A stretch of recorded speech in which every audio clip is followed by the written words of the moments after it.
There are skills we want to learn for practical reasons, to get a job, to pass a test, to solve a problem. And then there are skills we want to learn for reasons that are harder to explain. A kind of pull towards something, a sense that learning this particular thing would change not just what you can do, but how you see yourself. Today, we are breaking down one of the most personally revealing cue cards in IELTS speaking. Describe a skill you would like to learn. We will go through a complete Band 8 sample answer, pull out the phrases that make it work, and then tackle the Part 3 discussion questions that follow. Let's get into it. Here is your cue card. Describe a skill you would like to learn.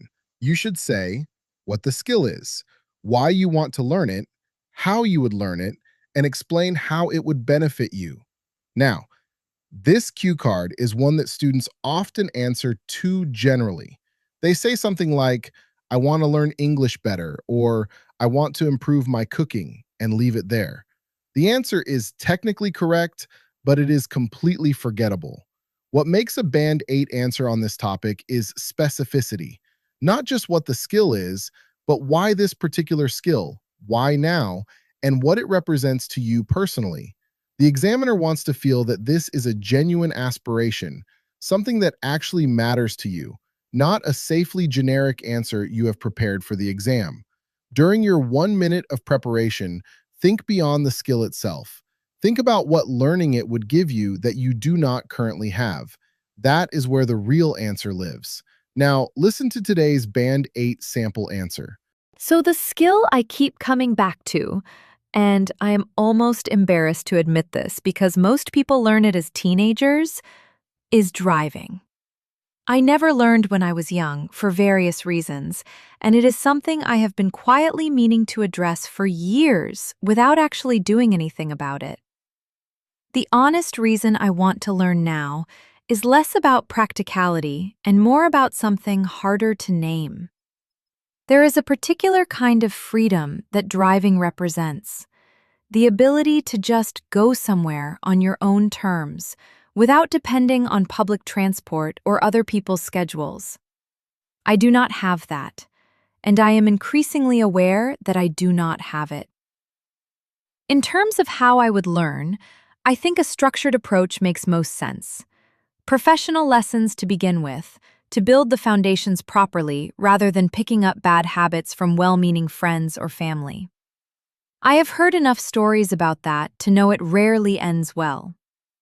But I think beyond the technical side of it, the part I am genuinely apprehensive about is the psychological one. There is something quite exposing about being a beginner at something that most people around you mastered years ago. That vulnerability, having to admit you do not know how to do something that feels like it should be basic, is not a comfortable place to sit. And I think that apprehension has probably delayed me more than any practical obstacle has. What I imagine the benefit being, beyond the obvious, is a shift in how I relate to independence itself. I think there are certain thresholds in life where you realize you have been quietly organizing your world around a limitation. And crossing them changes not just what you can do, but how you think about what else might be possible. Driving, for me, has become one of those thresholds. It sounds like a small thing. I do not think it actually is. Now, let's go back through that answer and pull out the 8 phrases that made it work, with exactly how and when to use each one. 1. Quietly meaning to address for years without actually doing anything about it. This is a beautifully honest phrase that every student will relate to immediately. It acknowledges procrastination in a way that sounds self aware rather than embarrassed. Use it whenever you want to describe something you have been putting off. It signals maturity and genuine reflection. 2. Something harder to name. Use this whenever you want to express a feeling or motivation that is genuine but difficult to articulate. It signals to the examiner that you are thinking carefully rather than reaching for the nearest ready-made phrase. That effort to find the right words is itself a mark of sophisticated language use. 3. On your own terms.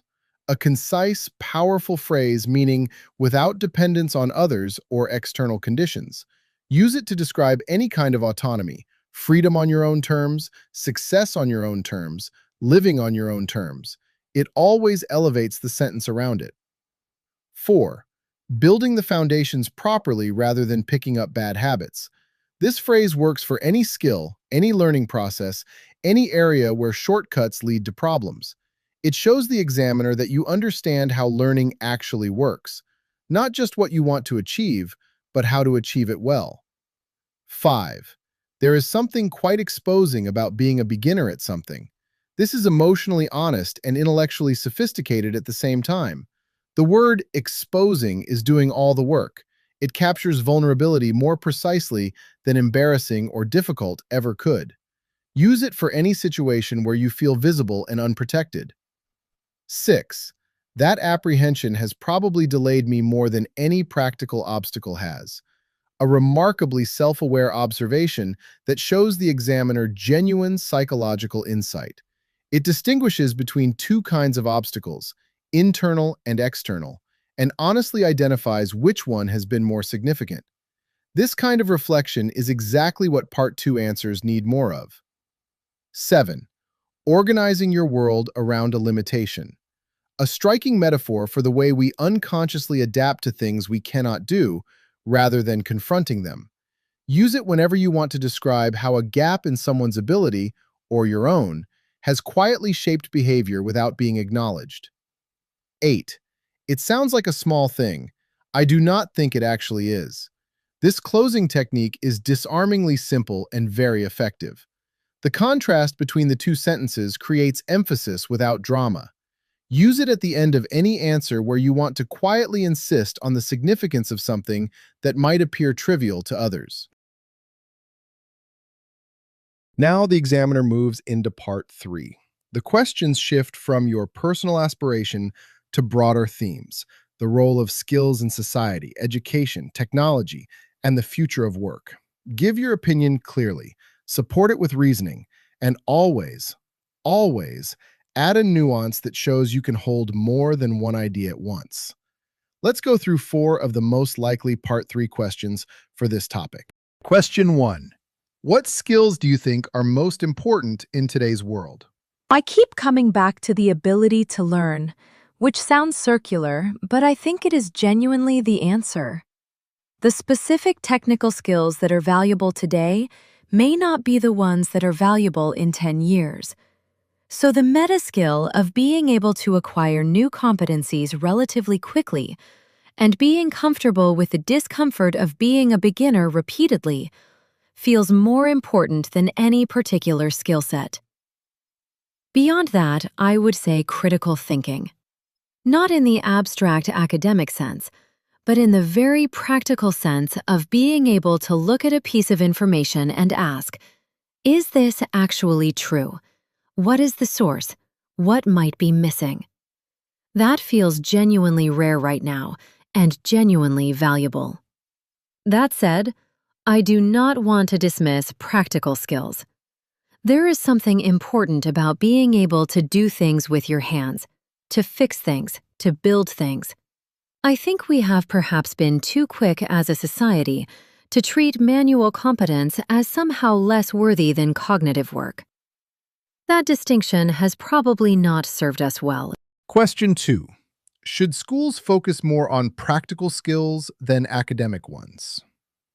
I think the framing of this question as an either/or is itself part of the problem, honestly. The best education systems seem to be the ones that refuse to treat these as opposites. Academic learning at its best teaches you to think, to question, to analyze, to construct an argument. Practical learning at its best teaches you to do, to problem solve in real conditions, to work with your hands, to understand how things actually function. Both of these are valuable. Neither is sufficient on its own. Where I think schools genuinely fall short is not in the balance between academic and practical. It is in the failure to teach certain fundamental life skills at all. Financial literacy, basic health knowledge, how to navigate institutions and bureaucracy. These are things that affect everyone, regardless of career path, and they are almost universally absent from formal education.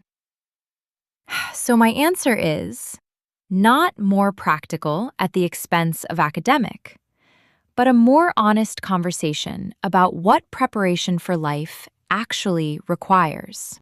Question 3. How has technology changed the way people learn new skills? Radically, and in ways that are both genuinely exciting and genuinely concerning.